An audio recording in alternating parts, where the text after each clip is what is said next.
Now, my grandmother was a wonderful person. She taught me how to play the game Monopoly. She understood that the name of the game is to acquire. She would accumulate everything she could, and eventually she became the master of the board. And eventually, every time, she would take my last dollar, and I would quit in utter defeat. And then she would always say the same thing to me. She'd look at me and she'd say, "One day, you'll learn to play the game." One summer, I played Monopoly with a neighbor almost every day, all day long. We'd play Monopoly for hours. And that summer, I learned to play the game. I came to understand the only way to win is to make a total commitment to acquisition. I came to understand that money and possessions, that's the way that you keep score. And by the end of that summer, I was more ruthless than my grandmother. I was ready to bend the rules if I had to win that game. And I sat down with her to play that fall. I took everything she had. I destroyed her financially and psychologically. I watched her give her last dollar and quit in utter defeat. And then she had one more thing to teach me. Then she said, "Now it all goes back in the box."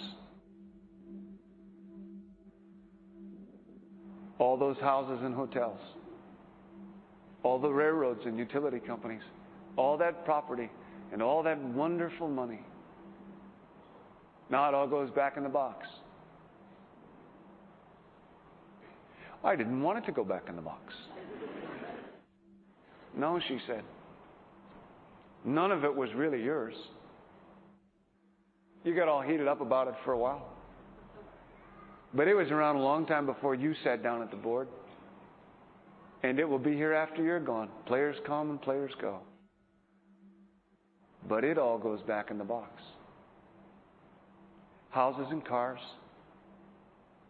titles and clothes, filled barns, bulging portfolios, even your body. Because the fact is that everything I clutch and consume and hoard is going to go back in the box, and I'm going to lose it all. That's not much of an ROI on that. You have to ask yourself, when you finally get the ultimate promotion, when you've made the ultimate purchase, when you buy the ultimate home, when you have stored up financial security and climbed the ladder of success to the highest rung you can possibly climb it, and the thrill wears off, and it will wear off, then what?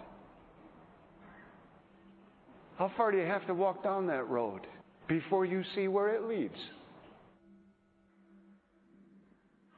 Surely you understand, it'll never be enough.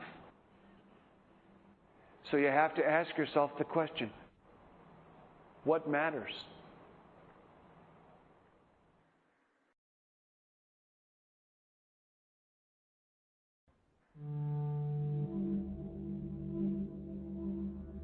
Now, my grandmother was a wonderful person.